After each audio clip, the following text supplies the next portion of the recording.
এই জন্য আমি প্রত্যেক দিন এটা বলি যে যারা নামাজ পড়ে না, মুসলিম পরিচয় দিয়ে, মুসলমান পরিচয়ধারী যেই কিশোর, যেই যুবক, যেই নারী, যেই পুরুষ, যার কপালে সেজদা নাই অথচ নিজেকে মুসলমান পরিচয় দেয়, তার চাইতে নিকৃষ্ট বেয়াদব আসমানের নিচে জমিনের উপরে কোনো জানোয়ারও হয়। এটা কোনো জানোয়ারের আইটেমও পড়ে না। মানুষ তো দূরে থাক, কারণ এত বড় অকৃতজ্ঞ, এত বড় বেয়াদব, এত বড় নাশকর যে এত কিছু দিয়ে 24 ঘন্টা যিনি তাকে লালন পালন করছেন সে তাকে একটি সেজদাও দেয় না। এই মানুষের কোনো প্রকারে আইটেমের মধ্যে ওরে জানোয়ারও ঘৃণা করে। এজন্য কোনো কোনো বুজুর্গানে দিন বলে বেনামাজিকে কুত্তাও ঘৃণা করে, বেনামাজিকে শুকরও ঘৃণা করে।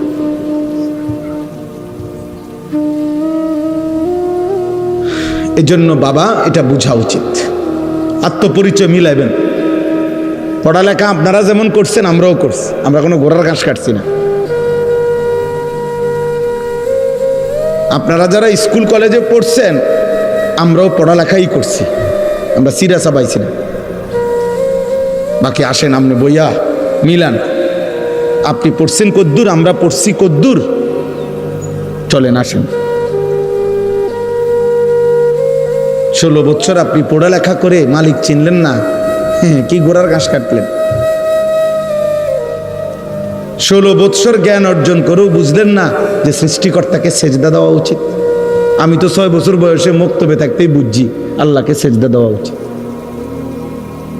আলহামদুলিল্লাহ, আমাদের নুরানি মাদ্রাসার নুরানির বাচ্চাও তো বোঝে, আমাদের মাদ্রাসাগুলোতে যে বাচ্চা পড়ে 6 বছরের, অয় তো বুঝে যে মুসলমান। আমি পিচ্ছি বাচ্চাটাও বুঝে 5 ওয়াক্ত নামাজ পড়তে হয়। আর 18 বছরের এই দামরা, 24 বছরের এই দামরা, ওই পড়লো কি, ওই শিখলো কি, ওর বাপেরে কি শিখাইলো, ওর প্রতিষ্ঠানে ওই কি শিখলো, ওই 18 বছর বয়সও বুঝে নাই যে সেজদা দিতে হয়। আলহামদুলিল্লাহ, আমাদের দিদি 6 বছরের বাচ্চা 5 ওয়াক্ত নামাজ পড়ে এবং প্রতিদিন পড়ে, জামাতের সাথে পড়ে। আমাদের 12 বছরের বাচ্চা হাফেজে কোরআন, আল্লাহর কোরআন পুরাটা কলিজার মধ্যে ধারণ করে। কার লগে কি তুলনা দিবেন?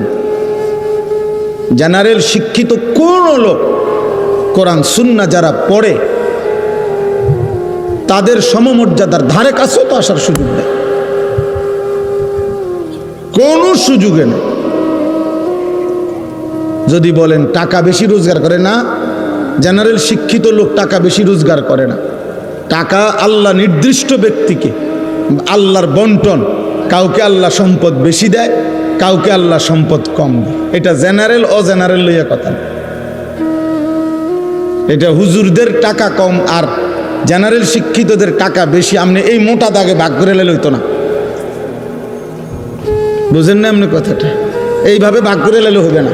তাইলে এই দেশে, সারা বাংলাদেশে যারা ভিক্ষা করে এরা হুজুর, তো এরা ভিক্ষা করে গা, কথা বলেন না কেন? এই দেশে জেনারেল শিক্ষিত হাজারো লোক, লক্ষ লোকের চাইতে এমন অগণিত লাখ লাখ আলেম আছে যাদের আয় অনেক বেশি, অনেক বেশি। তাহলে এই ব্যবধান কেন? তাহলে আপনি এটা মোটা দাগে ভাগ করলে তো হইতো না। আপনি কোন যুক্তিতে ভাগ করবেন? বাংলাদেশে এখনো অশিক্ষিত বেকার তার চাইতে শিক্ষিত বেকার বেশি, একদম এটা হিসাব করা কথা।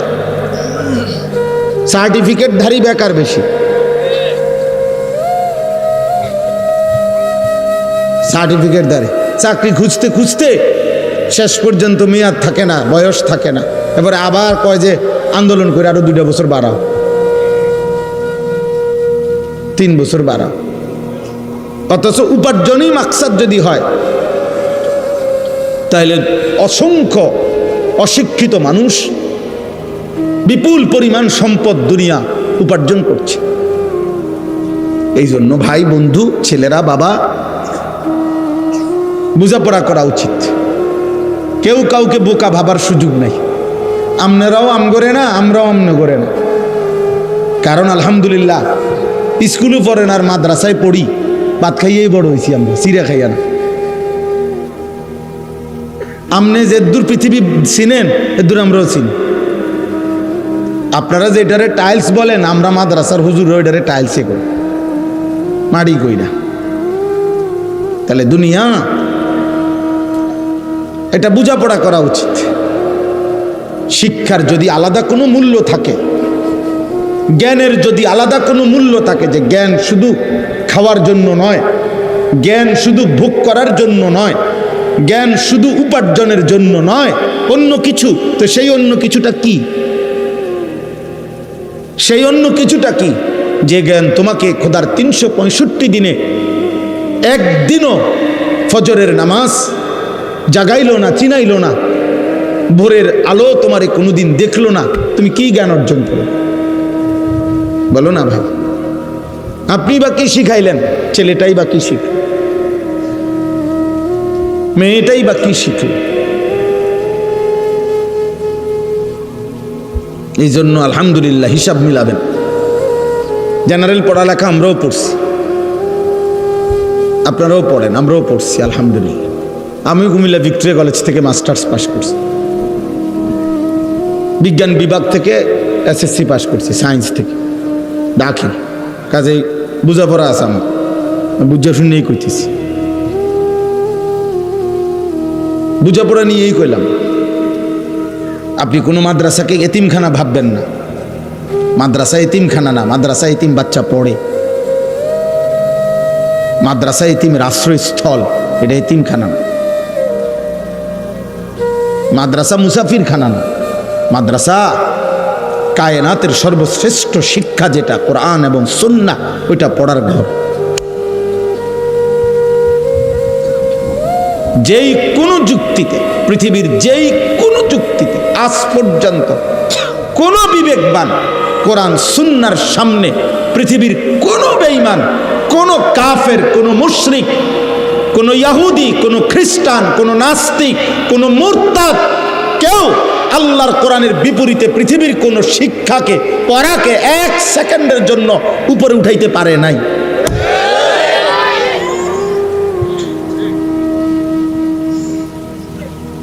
মেশিনের পর মেশিন বানাইলে এটা অনেক কিছু না, না এটা মেশিনে না। আপনি এটা রেখে আশ্চর্য কিছু মনে করে লাইছেন, এটা মেশিনে না। তো মেশিনে কে আশ্চর্য কি? এটা দ্রুত চলে, তো কি চলে? দ্রুত চলে, বুঝেন না? এটা তো প্রযুক্তির আধুনিকতা। মানে কি? এটা তো অনেক কিছু কি আছে। মনে করেন এটা এখন 3G ছিল, ওটা 4G হয়েছে, তো কি হয়েছে? 4G এখন 5G হয়েছে, মানে আর একটু গতি বাড়ছে। আর তো এতে কি হয়েছে? আশ্চর্য হয়ে গেল অনেক কিছু। আল্লাহর কোরআনের সামনে, রাসূলুল্লাহ সাল্লাল্লাহু আলাইহি সাল্লামের হাদিসের সামনে, বুঝেন নাই কথাটা? চিকিৎসার আধুনিক সংস্করণ আসছে, মনে করেন মেশিনের আধুনিক সংস্করণ আসছে, এখন আরো খুব দ্রুত রোগ নির্ণয় হয়। তো কি হয়েছে এতে? এটা রোগ না নির্ণয়? পেট ব্যথা, মাথা ব্যথা ঠিক করে এটা, আরে তো এটা নির্ণয় করে। এটা কোরআনের সামনে বড় হয়ে গেল কেমনে? বলেন বলেন। এই জন্য একটা একটা বাবা ভাই বুঝতে হবে, এটা মুসলমান হীনমন্যতায় ভুগলে এটা বড় কাপুরুষতা, দুর্ভাগ্য।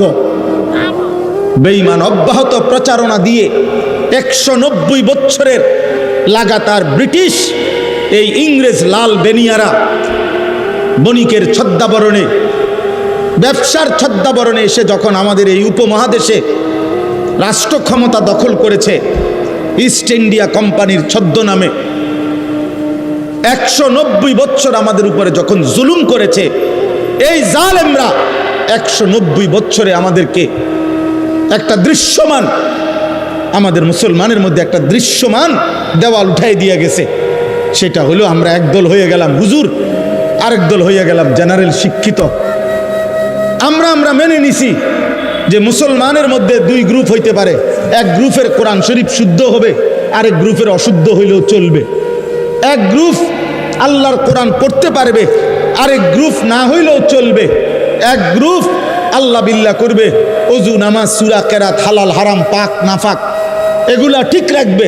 আরেক গ্রুপ জেনারেল শিক্ষার সুবাদে এগুলো ঠিক না রাখলেও চলবে। এই যে দেওয়াল, এই যে বিভেদ, আল্লাহর কসম রাসূলুল্লাহ সাল্লাল্লাহু আলাইহি সাল্লাম 1450 বছর আগে ইসলাম এই বিভেদ করে নাই। ইসলামের সবক তো ছিল মুসলিম যে পরিচয় দেয় শতভাগ 100 জন আল্লাহর কোরআন পড়তে পারবে, রাসূলের হাদিস পড়তে পারবে, কোরআন সুন্নাহ মতে জীবন চালাবে, এটা প্রত্যেকের জন্যই আবশ্যক ছিল। এটাই ছিল নিয়ম। কিন্তু বেঈমান মাঝখান দিয়ে আমাদের দুই ভাগ করে দিয়েছিল। আজ আপনারা বলেন আমরা হুজুর, আর আমরা বলি আমনগরে জেনারেল শিক্ষিত, মানে আমরা দুই ভাগ হয়ে গেলাম। অথচ এই দুই ভাগ হওয়ার কথা ছিল না। মুসলমান সে তার আল্লাহর কোরআনও পড়বে, সে দুনিয়ার প্রয়োজনও শিখবে।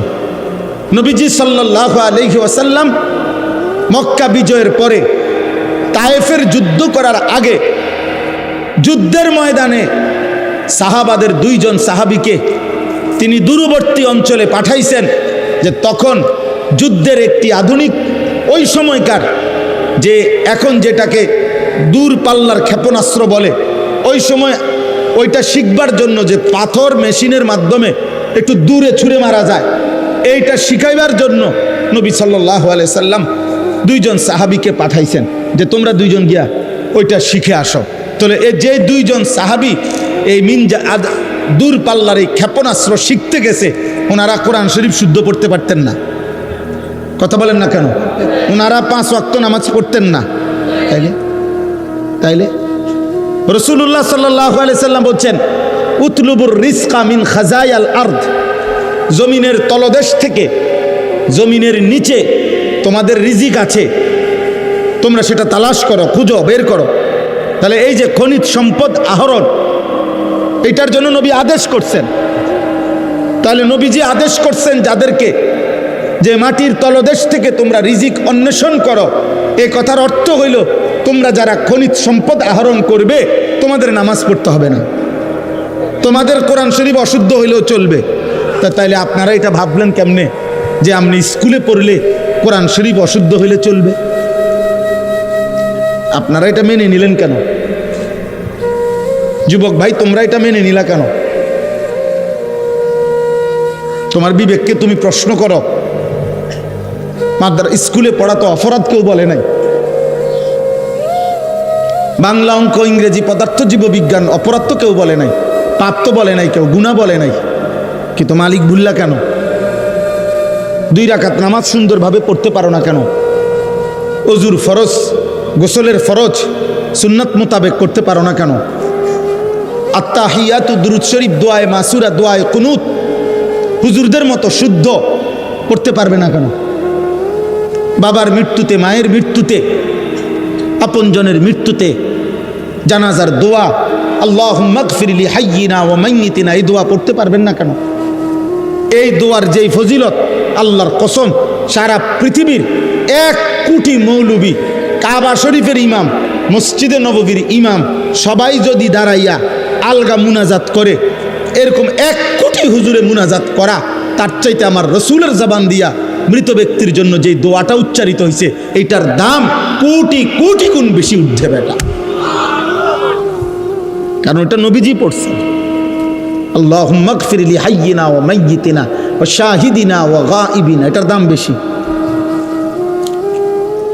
এটার দাম বেশি। এর বিপরীতে কাবা শরীফের ইমাম সাহেব দোয়া করলো নিচে। বুঝেন নাই কথাটা? এই জন্য বললাম দোস্ত, আফসোসের বিষয় আজ আমরা দৃশ্যমান ভিন্ন হয়ে গেলাম। আজ তোমরা স্কুলের অগণিত ছেলে একটাবারও ভাবতেও শেখো না যে মুসলমান হিসাবে তোমার চুল রাসূলুল্লাহ সাল্লাল্লাহু আলাইহি ওয়াসাল্লামের মতো হওয়া উচিত না। তোমরাও মেনে নিছো, অভিভাবকরাও মেনে নিছে যে সে যেহেতু জেনারেলে পড়ে, অতএব তার চুল, চেহারা, তার লিবাস, পোশাকের মধ্যে ইসলাম অনুসরণ করার কোনো বাধ্যবাধকতা নাই, যেহেতু ছেলেটা স্কুলে পড়ে। আমরা এটা মেনে নিলাম কেন? আমরা এটা মেনে নিলাম কেন? মা বাবা মেনে নিছে, এই জন্য ওনারা প্রত্যেক দিন দেখে যে ছেলেটার চুল মুশরিকের মতো, বেঈমানের মতো। কোনো ইহুদি খেলোয়াড়, কোনো খ্রিস্টান খেলোয়াড়, কোনো মুরতাদ, কোনো ব্যভিচারী, প্রত্যেকটি এই বেটা ছেলে বেটা, প্রত্যেকটা খেলোয়াড় যেগুলো আন্তর্জাতিক নামের খেলোয়াড়, এই ইউরোপীয় বলেন আর যেখানকারে বলেন, যারা আমাদের তোমাদের যুবকদের কাছে অনুসরণীয় খেলোয়াড় মনে করো, যারা প্রত্যেকটা যতবার ক্যামেরার সামনে আসে, যতবার কোনো পুরস্কার হোক যেটাই হোক নিতে আসে, তুমি তাকাইলে দেখবা তার সাথে আরেকটা নারী, একটা মহিলা, একটা মেয়ে মহিলা আছে, ওইটাকে সে পরিচয় দিবে এটা তার গার্লফ্রেন্ড। তো জিনা যাদের কাছে বিবাহ বহির্ভূত এরকম মেলামেশা যাদের কাছে বৈধ, তারা এই পৃথিবীতে কোনো জানোয়ারের আদর্শ হইতে পারে না বেটা। মানুষ তো দূরে থাকবে, কোনো চতুষ্পদ জন্তুর মডেলও হইতে পারে না এটা।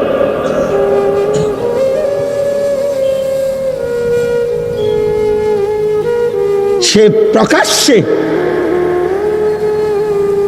মহিলাকে নিয়ে সে ছবি তুলতেছে, ক্যামেরায় পোজ দিতেছে, এটা তার গার্লফ্রেন্ড। ছি ছি ছি বেটা, ঘৃণা হওয়া উচিত বেটা রুচির উপরে। বেটা রুচির উপরে ঘৃণা হওয়া উচিত বেটা। হায়া, লজ্জা এক মানুষের সৃষ্টিগত নিয়ামত, আল্লাহর দান এটা। যার হায়া ছিনিয়ে নেয়, যার লজ্জা ভেঙ্গে যায়, আল্লাহ রসুল বলছে ফাসনা মা শিতা, এবার তোমার আচরণ জানোয়ারের মতো, যেমন চায় তাই কর। যা বেটা, তোর যেহেতু লজ্জা নাই, তুই খারাইয়া মুতলে কি আর বইয়া মুতলে কি, তুই রাস্তার ধারে মুতলে কি আর মানুষের চোখের সামনে মুতলে কি। পাশে দিয়ে মানুষ যাইতেছে, মহিলা যাইতেছে, পুরুষ যাইতেছে, সিএনজি যাইতেছে, ও এখানে বসে পেশাব করতেছে। ধরেন তার কত বড় নিকৃষ্ট রুচি, কি তারে পড়াইলো, কে কি পড়লোতে, এই বাচ্চাটা কি পড়লো। ছি ছি ছি ছি ছি ছি বেটা, থু বেটা, ওই বিবেকের উপরে ছি বেটা।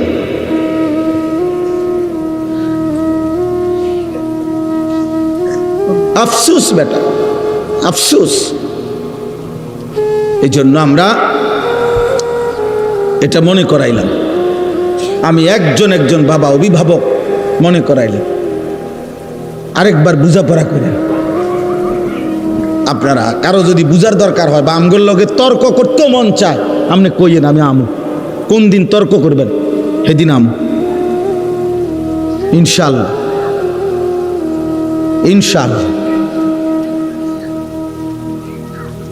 ইউরোপের পড়ার উপরে ভরসা করিলে শুধু মুসলমান হয়ে ওইটা, এই সন্তানকে মনে রাখবেন ইকোনমিক্যাল অ্যানিমেল বানাবে, মানুষ বানাবে না। ইউরোপের স্লোগান হলো, পুঁজিবাদের স্লোগান হলো, বস্তুবাদের স্লোগান হলো ভোগ, উপভোগ, জীবন ভোগ করো। ইকোনমিক্যাল অ্যানিমেল, উপার্জনের জন্য নিজেকে গড়ে তোলো। কেমনে পড়লে, কি শিখলে, কি করলে, আর কোন পলিসি অ্যাপ্লাই করলে 1 লাখ টাকা উপার্জন হবে, আরো পলিসি খাটাও, এবার মাসে 3 লাখ টাকা আসবে, আরো পলিসি খাটাও, পরিশ্রম আরো বাড়াও, এবার মাসে 10 লাখ টাকা ইনকাম হবে, আরো পলিসি লাও, তুমি একসাথে 3 কোটি টাকা ব্যাংক লোন নাও, তারপরে ফ্যাক্টরি খুলে দাও, এবার মাসে 1 কোটি টাকা আসবে। তুমি একসাথে, আমারও ওই দিন বলছে হুজুর, আমি দোয়া করতাম, আমার একদিন একজনে কইছে ওনাদের কোম্পানি কিছুদিন আগে 1200 কোটি টাকা লোন নিছে, 1200 কোটি টাকা। আমি দোয়া করতাম, হইতে লাগে, আমি ব্যাককল পাইছি আমারে। হ্যাঁ, আপনি আমার ব্যাককল ঠাউরাইছেন, আমি আপনার মতো হারাম খোরের জন্য দোয়া করতাম। হ্যাঁ, সামনে সামনে তো অনেকেরই দেখলে এরকম আইস দেই, এগুলোর মধ্যে অনেকগুলোর মধ্যে তো পরে পরীক্ষাগুলো ফরমালি নাইব। কথা তো মৌখিক বলতেই হয়, চলতেই হয়, কিন্তু হৃদয়ের ভালোবাসা কোনো নাফরমানের জন্য কখনোই থাকে না।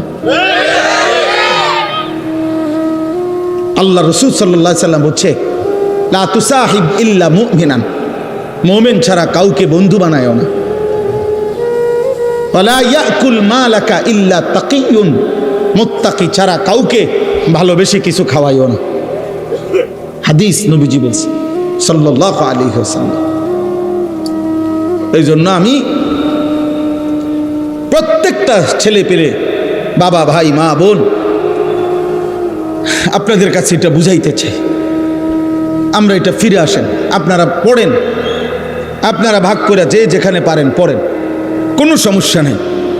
কিন্তু আপনারা আরেকবার হিসাব দিলাম, আমরা মানুষ হব না কেন, আমরা আল্লাহ চিনব না কেন, আমরা রসুল চিনব না কেন? এক বিন্দু কোনো যুক্তি তো থাকতে হবে। কোরআন শরীফ না মানার পিছনে একজন মুসলিম পরিচয়ধারী অথচ আল্লাহর কোরআন মানে না, কারণটা কি? তার একটা বাস্তব যুক্তিসঙ্গত কোনো কারণ তো দর্শাইতে হবে। আপনি এটা কোন, আপনি এটা কারণ বলেন। আপনি যে মুসলমান, রাসূলুল্লাহ সাল্লাল্লাহু আলাইহি সাল্লামের সুন্নাত ত্যাগ করলেন কেন? এটার একটা বাহ্যিক কারণ বলেন। দাড়ি কাটার উপরে একজন ভদ্রলোক একটি কারণ দর্শান। একটা লোক, একটা চ্যালেঞ্জ করলাম যে এর কোনো ন্যূনতম, রাসূলুল্লাহ সাল্লাল্লাহু আলাইহি সাল্লাম শতবার দাড়ি লম্বা করতে বলছে, দাড়ি লম্বা করতে বলছে, দাড়ি লম্বা করতে বলছে। এখন আপনি যে কাটলেন, আমি আপনার লোকের তর্ক করছি না, আপনারা লজ্জাও দিচ্ছি না, কিন্তু আপনার কাছে কোনো এটার উপরে দলিল ভিত্তিক যুক্তিসঙ্গত কোনো কারণ আছে কিনা সেটা পেশ করো। আপনি থাকলে এখন দাঁড়াইয়া বল, আমি শুনি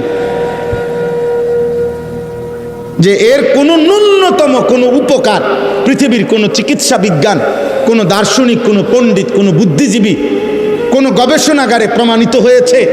কোথায় সেটা? কোথায় সেটা? কি নাই, কোথাও কারো কাছে নাই, আমি শুনি নাই এ পর্যন্ত। আমি বহুত লোকের জিজ্ঞাসি, বহুত জেনারেল শিক্ষিত, একেবারে উচ্চ শিক্ষিত লোক আলহামদুলিল্লাহ আমাদের সাথে সম্পৃক্ততা আছে, মহব্বত করে, জিজ্ঞাসি, স্যার আপনি বলেন, বাইর করে দেন, আপনি গবেষণা করে বাইর করে দেন, দাড়ি কাটার উপরে সৌন্দর্য, অথবা দাড়ি কাটলে দাড়িওয়ালা মানুষের চাইতে দাড়ি কাটুন না মানুষের এক সুতা একটু বেশি সুন্দর দেখা যায়, এটার উপরে যুক্তিটা কি?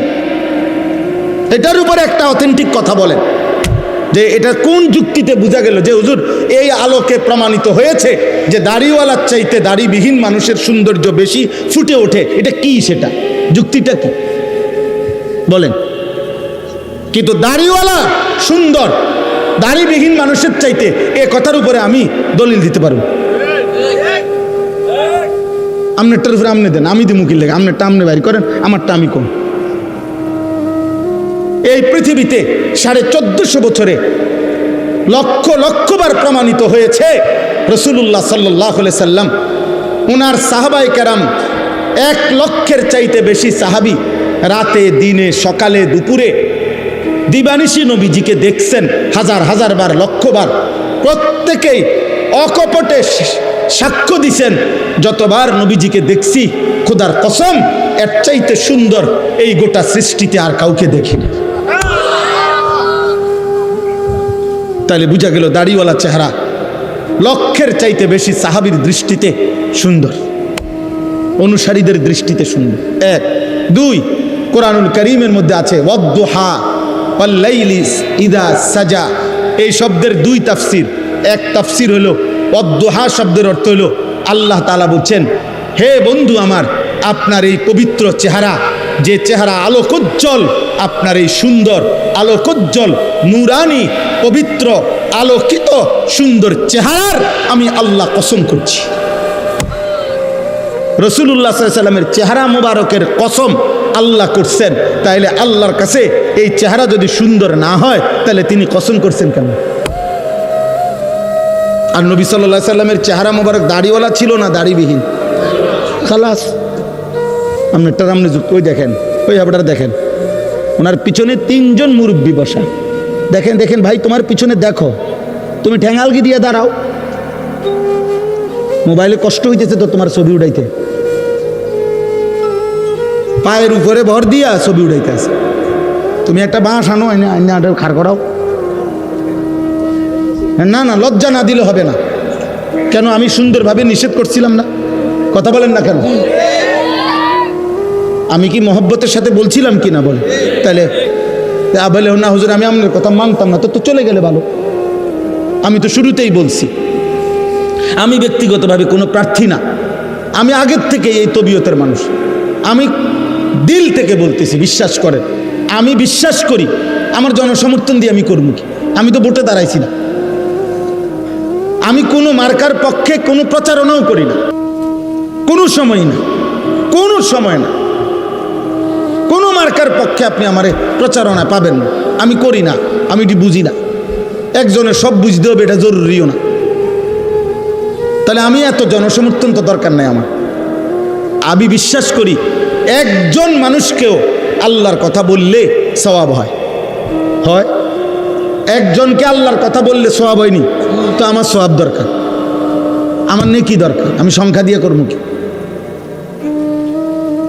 আমার অনেক সময় অনেকে বলে না আমগো মানুষ হুজুরারে, হ্যাঁ হুজুর ওয়াজ তো করেন আপনারা, হেদায়েত হয় কয়জন? না না, আমার গোনার দায়িত্ব না, তো না, এটা আমার দায়িত্ব দেয় নাই, গোনা আমাদের দায়িত্ব। আমি যদি আমগুড়ি গনি, তো এই ডাইন কাঁধে বাম কাঁধে ফেরস্তা ওটাকে কি কাম? অমা তো উনা করে রাখলো কেন? হ্যাঁ, তো ওনারা না গুনবো, হিসাব করবো কারা? এরা। তো গুণা আমার দায়িত্ব নেই, আমার দায়িত্ব মেহনত, আমার দায়িত্ব বলে যাও। এরপরে দ্বিতীয়ত, আল্লাহর নবীকে আল্লাহ বলছে, বন্ধু আমনের পিছনের দিকে তাকাবার দরকার নাই, আপনি শুধু বলতে থাকেন, চেষ্টা করতে থাকেন, দাওয়াত দিতে থাকেন। হেদায়েত দেব কাকে? ফায়সালা সম্পূর্ণভাবে একক আমি আল্লাহর হাতে। আমি যদি ঈমান দেই কেউ ফিরাইতে পারবে না, আমি যদি না দেই বন্ধু, আপনি বন্ধু বললেও দেব না। আরে নবী বলার পরেও দেয় না ঈমান। যুবক তুমি জানো না বেটা, মুসলমানের বাচ্চা তুমি জানো না তোরে আল্লাহ যে মুসলমানের পরিচয় দিছে, তুই জানো না বেটা তোরে আল্লাহ কত বড় নিয়ামত দিছে। কার গাদ্দারি করো অনটের পাও না, তো মনে করছে এমনি বাতে তো খাও, আর কিতা? নারী দেখো, ছবি দেখো, উলঙ্গ নর্তকী দেখো, নাটক দেখো, সিনেমা দেখো, দুনিয়া ভোগ করো। হ্যাঁ, চুলের ফ্যাশন করছো, হায় হায়, রাতের পর রাত পার করে দিচ্ছ গুনায় গুনায়। ইমান ফিরাই দিলা, ইসলাম ফিরাইয়া দিলা, আরশের মেহমানদারি, আরশে আজিমে আল্লাহ বলছে, বন্ধু 23 বছরে আমি আপনার কাছে অসংখ্য বিধান আগে দিয়েছি, সামনে দেব, কিন্তু মালিক আমি একটা হুকুম শুধু বন্ধু আমি বড় যত্ন করে রেখে দিয়েছি। নিয়ত করছি আমি আল্লাহ, আমি ইচ্ছা করেছি জিব্রাইল না মিকাইল না কারো মাধ্যমে না, আপনাকে আরশে আজিমে এনে 5 ওয়াক্ত নামাজের এই হাদিয়া আমি আল্লাহ আপনার হাতে তুলে দিলাম। বন্ধু তুমি জানো না আব্বা নামাজ কত বড় নিয়ামত? তুমি জানো না একটা বন খাইতে গিয়ে হাবড়া নামাজ পড়ে না, আরে অপদার্থ কোথায় বন আর কোথায় নামাজ? কি এর লগে কি মিলাই নিবে না? একটা সাদওয়ানের আড্ডার কারণে নামাজ পড়ল, আহা বনরুডির আড্ডা আর মালিকের সেজদা, কত ব্যবধান। একটা অটো চালায়, হাবড়ার নামাজের টাইম নেই। আপনি বিমান চালাইলে কীর্তেন, হ্যাঁ, চা কদ্দুর বেছে, বনরুডি বেছে, বিরিয়ানি বিস্কুট বেছে, এবার নামাজের টাইম নেই। হায় রে গাদ্দার, দুনিয়া যদি তোরে আরো বেশি দিত মালিক, তো কি করতি? ওহো, আহা,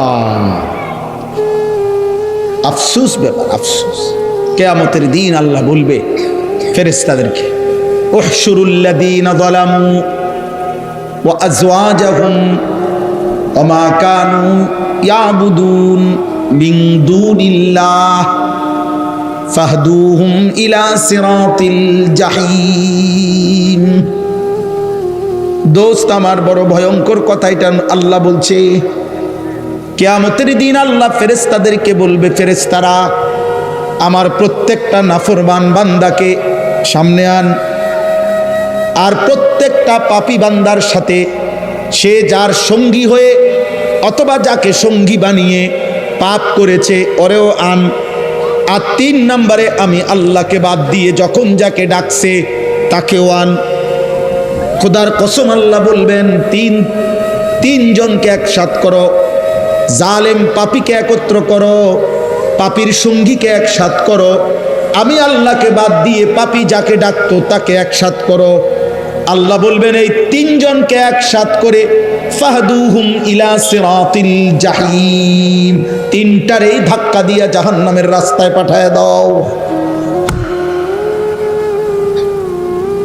মনে রাখো বাপ, যে বন্ধু তোমার উলঙ্গ ছবি দেখাইছে, যে বন্ধু তোমারে সুদের আড্ডায় নিয়ে গেছে, কিস্তির আড্ডায় নিয়ে গেছে, নারীর আড্ডায় নিয়ে গেছে, জিনার আড্ডায় নিয়ে গেছে, সঙ্গী নামের, বন্ধু নামের, সহকর্মী নামের, সহপাঠী নামের যেই মানুষ নামের শয়তান তোমারে পাপের রাজ্যে নিয়ে গেছে, সেদিন কিয়ামতের দিন তুমি এবং তাকে একসাথ করা হবে। এবং শুধু সেই দুইজন না, বরং আল্লাহকে বাদ দিয়ে যাকে ডাকতো তাকেও। কোরআনুল কারীমে আল্লাহ বলছে। এই জন্য আব্বা, আমি সর্বোচ্চ, আমার ধমক দেওয়া মাকসাদ না, আমি আপনাদের সাথে ঝগড়া করতে আসি নাই, আমি আপনাদের সাথে দ্বন্দ্ব করতে আসি নাই, মনে করাইতে আসছি আপনি ভাত খান, ঘুম যান, আপনি দুনিয়া উপার্জন করেন, কোনো অসুবিধা নাই, রিজিক তো হারাম না, উপার্জন তো হারাম না, চাকরি, ব্যবসা, কৃষি, ক্ষেত খামার, আয় উপার্জনের বৈধ মাধ্যম, এটা তো হারাম না। কিন্তু আল্লাহ বললেন কেন? আখিরাত বললেন কেন? নামাজ বললেন কেন? এক ওয়াক্ত সেজদা দিতে পারলেন না কেন?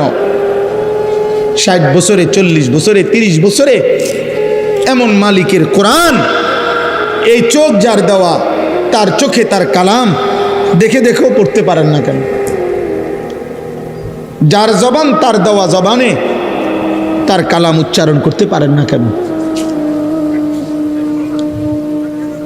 বলেন কেন পারেন না? বলেন। এই আফসোসের কি জবাব দিবেন? এই আফসোসের কি জবাব দিবেন? কিয়ামতের দিন আল্লাহ এই পাপী এবং পাপীর দোসর একসাথ করে এদেরকে বলবেন, ওয়াকিফুহুম ইন্নাহুম মাসউলুন, ফেরেশতাদেরকে দাঁড় করাও, আমি জিজ্ঞেস করব, আমি জিজ্ঞেস করব বান্দা, মা লাকুম লা তানাসারুন। সাংঘাতিক কথা আল্লাহ বলবেন সেদিন প্রত্যেক পাপীকে এবং তার পাপের সঙ্গীদেরকে একসাথ করে আল্লাহ বলবেন, মা লাকুম লা তানাসারুন, এই নাফরমান, তোর কি হলো? তোরা একজন আরেকজনকে আজ সাহায্য করছো না কেন? সেদিন না বলছিলা তুমি, দোস্ত তুই নিশ্চিন্ত থাক, আমি তোর পাশে আছি। আল্লাহ বলেন, সেদিন না বলছিলা দুনিয়াতে, আজ তাকে সাহায্য করছো না কেন? মা লাকুম লা তানাসারুন, কি হলো তোমাদের? পরস্পর পরস্পরকে সাহায্য করছো না কেন? বাল হুমুল ইয়াউমা মুস্তাসলিমুন, আল্লাহ বলে না, আজ আর কেউ সাহায্য করবে না, বরং প্রত্যেকেই আমি আল্লাহর সামনে মাথা নুয়ে পড়বে। স্যারেন্ডার, নেতাও স্যারেন্ডার, কর্মীও স্যারেন্ডার, বন্ধুও মাথা নুইবে, সহযোগীও মাথা নুইবে, প্রত্যেকেই মাথা নুয়ে ফেলবে। পাপীও, পাপের সঙ্গীও, পাপ কাজের সহযোগিতাকারীও। এজন্য এটা বড় মারাত্মক। আমি তো করি নাই, না না, সহযোগী হলেও বিপদ। আল্লাহ নবী বলছে, যেমন হাদিসে আছে, লাআনাল্লাহু আকিলার রিবা ওয়া মুকিলাহু ওয়া শাহিদাইহি ওয়া কাতিবাহু। আল্লাহ নবী বলছে, যে সুদ খায় তার উপরে আল্লাহর লানত, যে সুদ দেয় তার উপরে আল্লাহর লানত, যে সুদের সাক্ষী থাকে তার উপরে আল্লাহর লানত, যে সুদের কথা লিখে দেয় তার উপরে আল্লাহর লানত, লানত, লানত, লানত। কিছু বলার থাকলে নবীকে বললেন। আপনার যদি কোনো আপত্তি থাকে, অসুবিধা, কেউ যিনি বলছেন ওনারে বলেন, উনি আছেন মদিনা শরীফে, ওনার কাছে গিয়ে বলে আসেন, রওজা শরীফে গিয়ে, যে আপনি এটা বললেন কেন, এত বড় কথা বললেন কেন? আমরা মুসলমান, আমাদের আখিরাত ভুলে গেলে চলবে না। আমরা মুসলমান, আমাদের আল্লাহ ভুললে চলবে না। আমরা মুসলমান, আমাদের নবী ভুললে চলবে না রে আব্বা। দৃশ্যমান এই দুনিয়া আমাদেরকে ছেড়ে দিতে হবে। আমাদেরকে চলে যেতেই হবে, আমাদেরকে ফিরতেই হবে আপন নিড়ে, সেটা কবর। আমাদেরকে ফিরতে হবে শুধু আরো সামনে, সেটা হাসরের মাঠ। আমাদেরকে যেতে হবে আরো সামনে, সেটা ফুলসিরাত। আমাদেরকে যেতে হবে আরো সামনে, সেটা জান্নাত কিংবা জাহান্নাম। থামবেন সেদিন, জান্নাতে বা জাহান্নামে যাবেন যেদিন। এর আগে এই পথ চলা থামবে না, সামনে যেতে হবে, সামনে আগে বাড়ে। ইরতাহালাতিদ দুনিয়া মুদবিরা ওয়ার তাহালাতিল আখিরাতু মুকবিলা। আল্লাহর নবী বলছে, উম্মত, প্রতি সেকেন্ড দুনিয়া তোমার পিছে যায়, প্রতি সেকেন্ড আখিরাত তোমার সামনে আগায়। এই জন্য আপনাকে ইচ্ছাই হোক অনিচ্ছাই হোক, ছোট ভাই বড় ভাই, জওয়ান কিশোর বয়স্ক বাবা, আমি আপনি, পর্দার আড়ালের মা, আমাদের প্রত্যেককেই ইচ্ছাই হোক অনিচ্ছাই হোক আগে বাড়তে হবে, সামনে যাইতে হবে, সামনে। আর কোনোদিন পিছনের দিকে যাওয়া যাবে না। আল ওয়াক্তু আনফাসুন লা তাউদু, সময় নিঃশ্বাসের মতো, যা আর ফিরে না, আর ফিরে না। এই জন্য আগামীর সময়টা আপনাদের কাছে এতগুলো কথা বলার অর্থ হলো, আমি আপনাদেরকে বলতে চাই এটা, আমরা আপনারা ভাই ভাই, আমরা আপনারা আপনজন, মুসলিম পরিচয়ধারী, আমরা প্রত্যেকেই আপন। কাল বুনিয়ান, আমরা একটি বিল্ডিং এর মতো, আমরা ভাগ না। আমরা হুজুর আপনারা জেনারেল না, না আমরা হুজুর আপনারা পাবলিক না, না আমরা মুসলমান। আমরা কি বলেন না কেন?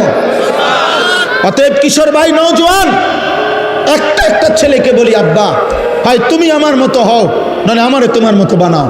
আপন দুই ভাই, আপন মুসলমান, আলাদা হবা কেন? আলাদা হইবা কেন? তোমার পক্ষে তুমি যুক্তি দাও, আমার কোরআন থেকে আমি বলি, তুমি ইনসাফের সাথে ফয়সালা করো। যদি বিবেক মরে না যায়, যদি লজ্জা মরে না যায়, তো ইনসাফ করো। এক ওয়াক্ত নামাজ যে পড়ে না পৃথিবীতে, তাকে কোন যুক্তিতে ভদ্র সভ্য তাকে কেন বলা হবে? এত বড় সৃষ্টিকর্তার কৃতজ্ঞতা যার মধ্যে নাই, সে বেয়াদব না তো বেয়াদবটাকে বলেন? আপনি ইনসাফ করেন। আমরা মুসলমান, আর যদি বলেন আমি মানতে কোনোভাবে রাজি না, তো মুসলিম পরিচয় ছেড়ে দেন, মুসলিম পরিচয় ত্যাগ করেন। তো সেটাও তো করবেন না, তা তাইলে আর এই দোটানা কি লাভ? এই কি লাভ? একটা লোক বুজুর্গানে দিন বলছে, মনে করেন এর দূর হইতে পারতো না, মনে করেন একটা লোক, আমি মসজিদের ভিতরে, মানে মসজিদের এই দরজায় আমি ভিতরে একটা পাও দিলাম, বাইরে এক পাও দিলাম, কথা বুঝেন নাই? আমি মসজিদের ভিতরে, আমি মসজিদের বাইরে, এরম হইতারতাম। মুসলমান এমন হইতারতাম যে এক পা ভিতরে এক পা বাইরে, এটা না। আল্লাহ কোরআনে বলছেন, পুরা পুরা পুরা মাথার চুল থেকে পায়ের নখ পর্যন্ত তোমার পুরা বডি ইসলামের মধ্যে ঢুকা। তোমার ঘরের প্রথম কোণা থেকে শেষ কোণা, তোমার রাষ্ট্রের প্রথম কোণা থেকে শেষ কোণা, তোমার জীবনের প্রথম অংশ থেকে জীবনের শেষ আয়োজন, সবখানে ইসলাম ঢুকা। উদখুলু ফিস সিলমি কাফা, এটা আমাদের জন্য জরুরি। আপনি যদি বলেন হুজুর আমনগো মধ্যে তো অনেক ত্রুটি, হ্যাঁ আমার ত্রুটির জন্য আপনার কাছে আমি দোয়া চাই, আপনি আমার লেগে দোয়া করেন। আমরা আপনাদের জন্য দোয়া করি না, তো আমাদের ত্রুটি দেখলে আমার লেগে দোয়া করবেন। বুঝেন নাই কথাটা? কিন্তু আপনি যখন দেখছেন আমি আগুনে পুড়ে গেছি, তো এই কারণে আপনি ইচ্ছা করে আগুনে পুড়ে যাবেন, তো তাইলে এই জন্য আমরা প্রত্যেকের এটা, আল্লাহ নবী সাল্লাল্লাহু আলাইহি সাল্লাম বলছেন, আল মুমিনু মিরআতুল মুমিন, এক মুমিন আরেক মুমিনের আয়না। আয়না আয়না আয়নায় দাঁড়াইলে যেমন চেহারার দাগ চিহ্ন স্পট বোঝা যায়, এক মুমিন আরেক মুমিনের সামনে দাঁড়াইলে ওই মুমিনের জন্য তার কল্যাণকামিতা ফুটে ওঠে, তার ক্ষতি, তার গুনাহ, তার নাফরমানি জীবন দেখলে তার কলিজায় ব্যথা ওঠে। তার কলিজায়। আল্লাহর নবী সাল্লাল্লাহু আলাইহি সাল্লাম হাদিসের মধ্যে আছে, ওয়া আনা আখিযুন বিহুজাজিকুম, নবীজি বলছে, উম্মত আমি চেয়েছি গত 23 বছরে তোমার ঘরে জাহান্নাম থেকে বাঁচাইতে। কেমনে চাইছি, মানে আমার অস্থিরতাটা কেমন ছিল। নবীজি বলছেন, মনে করেন এই হাত আওলাদ ভাইয়ের, তো আমি ওনার হাত ধরে বললাম, ভাই আপনি ফিরেন, আল্লাহর দিকে আসেন, গুনাহ থেকে বাঁচেন, জাহান্নামের আগুন থেকে বাঁচেন। উনি আমার হাত থেকে টাইনা খুলে ফেললো, আচ্ছা ঠিক আছে, এটা সম্ভব। এবার আমি ওনার কাঁধে হাত দিয়ে বললাম, না ভাই আপনি এই ভুল করেন না ভাই, এটা গুনাহ, এটা পাপ, আপনি জাহান্নামের রাস্তা থেকে ফিরেন। উনি মনে করেন আমার হাত টান দিয়া কাঁধের থেকেও ফেলে দিছে।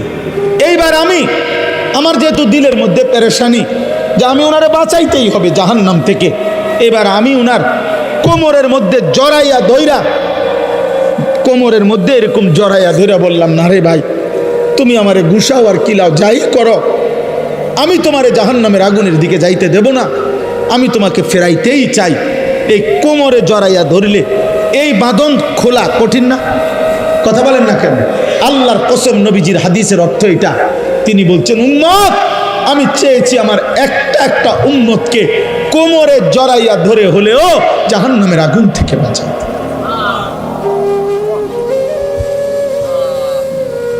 এই হুজাজিকুম অর্থ এটা, কোমর কোমর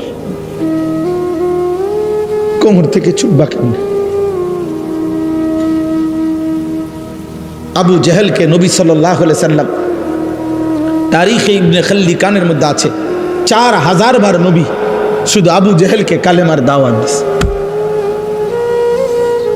4000 বার, জি জি 4000, আর 4000 কি পরিমাণ চেষ্টা করছে। 950 বছর নূহ আলাইহিস সালাম মানুষকে জাহান্নাম থেকে ফিরাইতে চাইছে। 950 বছর, 950 বছরে হাজার হাজার বার, লক্ষ বার উনাকে পাথর মারা রক্তাক্ত করে বেহুশ কইরা, আমরা তাফসিরে পড়ছি, নূহ আলাইহিস সালামকে ধইরা কাফের গুলা উনার বেহুশ শরীর, রক্ত মাখা শরীরটা নিয়া ডাস্টবিনের ময়লার মধ্যে ফেলে দিয়ে আসতেন ছুঁড়ে। নূহ আলাইহিস সালাম হুঁশ আসলেই রক্ত মাখা চেহারা মুছেই নূহ আলাইহিস সালাম বলতেন, আল্লাহ আমি আমার কওমের কাছে আবার যাব, আপনি মাফ করে দেন, আযাব দিয়ে না, আমি আবার 950 বছর পরে আল্লাহ জানাইছে আর ইমানদার হবে না কেউ। কিন্তু যেদিন তুফান শুরু হয়েছে, নূহ আলাইহিস সালাম, এই কোরআনে আছে রে আব্বা, সূরা হুদের মধ্যে, সেই দিনও যেদিন আল্লাহ বলছে নূহ আর ইমানদার হবে না কেউ, আন্নাহু লা ইউমিনা ইল্লা মান কাদ আমানা, আর কেউ ইমান আনবে না।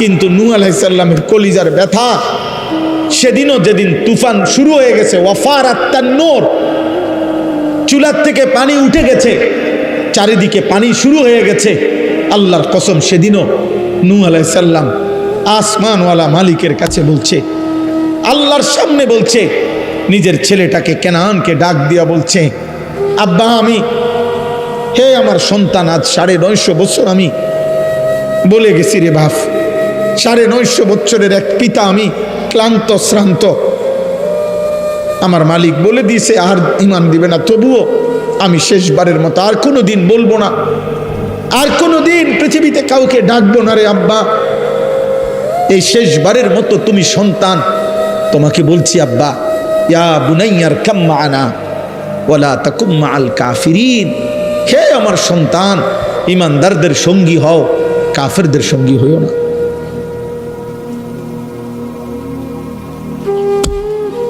ইয়া বুনাইয়ার কাম মা'ানা ওয়ালা তাকুম মা'আল কাফিরিন। নূহ আলাইহিস সালাম বলছে, পুত ইমানদারদের সঙ্গী হও, কাফেরদের সঙ্গী হইও না। ইব্রাহিম আলাইহিস সালাম ওনার আব্বাকে হাজার হাজার বার বলছে, ইয়া আবাতি, ইয়া আবাতি, ইয়া আবাতি, হে আমার আব্বা, ইমান আনেন আব্বা, ইমান আনেন। আব্বা কালিমা পড়েন, আল্লাহকে মানেন। ইয়া আবাতি লা তা'বুদিশ শাইতান, হে আমার পিতা, আপনি শয়তানের গোলামি কইরেন না। ইয়া আবাতি ইন্নী আখাফু আন ইয়ামাসসাকা আযাবুম মিনার রহমান। হে আমার আব্বা, ঈমান ছাড়া যদি কবরে যান, আমার আল্লাহর আযাব আপনাকে ঘিরে ফেলবে। এইভাবে বলছি। এক পিতা তার বাপকে জাহান্নাম থেকে বাঁচাইতে চাইছে, এক বাপ তার ছেলেকে জাহান্নাম থেকে বাঁচাইতে চাইছে। বারবার বলেছে, বারবার বারবার বারবার বারবার, আপনি মুসলমান বাপ হয়ে ছেলেটা এক ওয়াক্ত নামাজ পড়ে না, আপনি কেমনে মেনে নিলেন? আপনি মুসলমান স্বামী হয়ে আপনার স্ত্রী একদিনও পর্দা করে না, হায় মুসলমান স্বামী, আপনি কেমনে মেনে নিলেন? আপনি মুসলমান অভিভাবক হয়ে আপনার ঘরে প্রতিদিন রঙিন টেলিভিশনে নর্তকী নাচে, আপনি ইমানদার কেমনে মেনে নিলেন? কেমনে মেনে নিলেন বাপ? আল্লাহ আমাদেরকে মাফ করে দেয়। আল্লাহ আমাদের কলিজার মধ্যে বুঝ দান, আল্লাহ আমাদের হৃদয়ে ঈমান দান করে, হৃদয়ে ঈমান দান। একটা একটা ছেলে বুঝতে শিখে। এই আমার কথা শেষ।